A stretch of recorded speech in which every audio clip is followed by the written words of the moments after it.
안녕하세요. 홍프로 스포츠입니다. 적중하신 가족방분들 모두 축하드립니다. 홍프로 가족방에서 모든 경기, 언오버 및 핸디캡, 최종 조합 공유해드리고 있습니다. 적중률 높은 홍프로 가족방은 고정 댓글에 있는 링크로 문의해 주시기 바랍니다.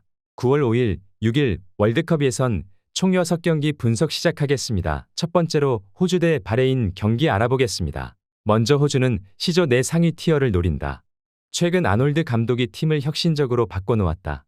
4-3-3 포메이션을 기반으로 빠른 전환과 측면을 활용한 공격 전개가 주요 전략이다. 잭슨 어바인과 같은 기민한 미드필더들이 경기를 지배하는 한편 마틴 보일 같은 속도가 믿는 윙어들이 상대 수비를 흔드는 역할을 맡고 있다. 여기에 해리 수타의 제공권 장악을 통해 세트피스에서도 강점을 보인다.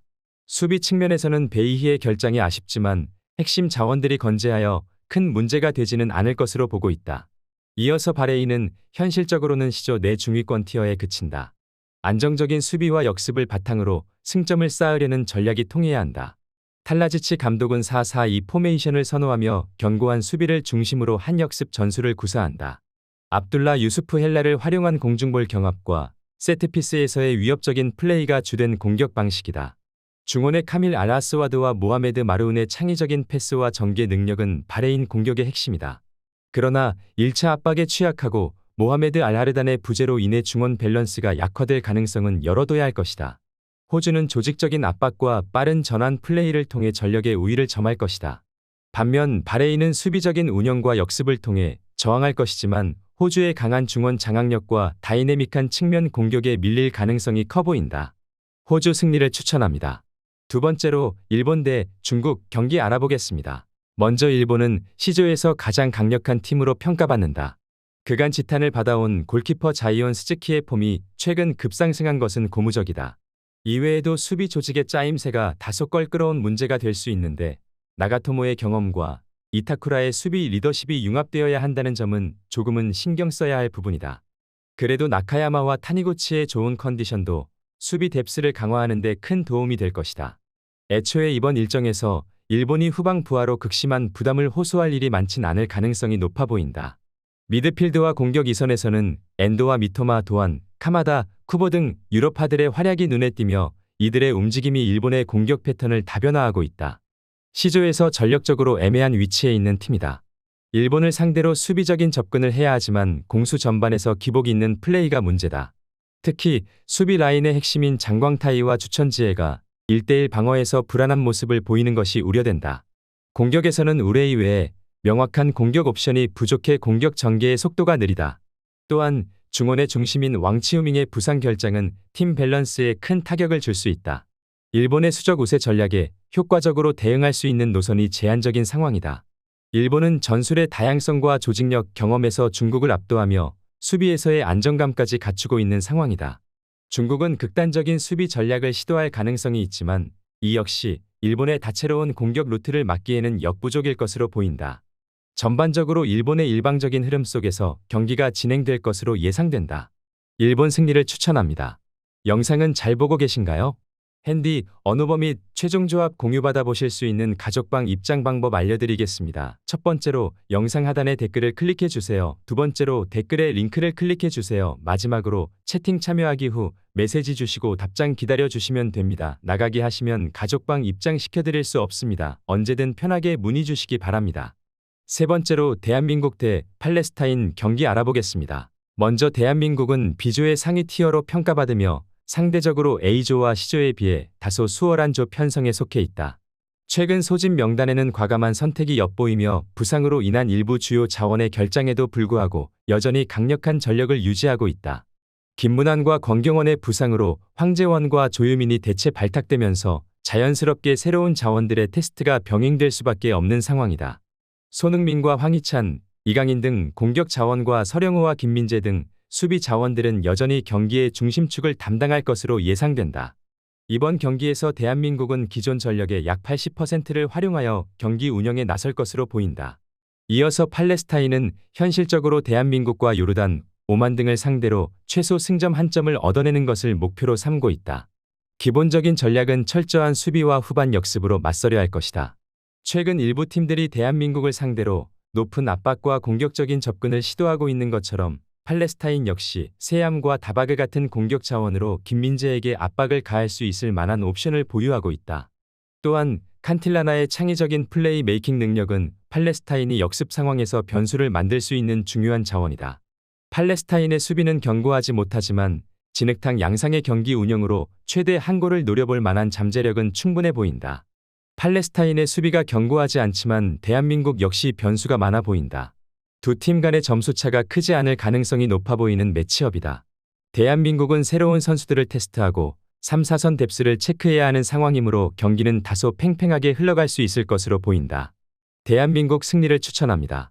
네 번째로 우즈베키스탄 대 북한 경기 알아보겠습니다. 먼저 우즈벡은 일선의 핵심 공격수인 쇼무로도프를 중심으로 한 공격 네트워크를 구축하고 있으나 최전방에서의 마무리 능력에 아쉬움을 드러내고 있다. 쇼무로도프는 이선과의 연계를 위해 자주 후방으로 내려오지만 이는 박스 내에서의 영향력을 감소시키는 결과를 초래하기도 한다. 또한 세르게예프와 같은 경험 많은 공격수의 부재도 전술적 유연성에 한계를 줄 수 있다. 중원의 슈크로프와 측면의 사이피에프가 변수를 만들어낼 능력이 있지만 전술적으로 균형을 잃을 위험도 존재한다.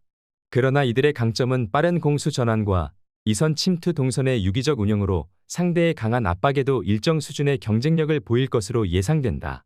예상보다는 어렵게 승기를 취할 가능성이 있어 보인다. 이어서 북한은 이번 예선에서 경쟁력 있는 상대들을 맞닥뜨리며 만만치 않은 일정을 소화하고 있다. 이란과 카타르, 우즈베키스탄 같은 강팀들과의 대결에서 쉽게 승점을 확보하기 어려울 것이다.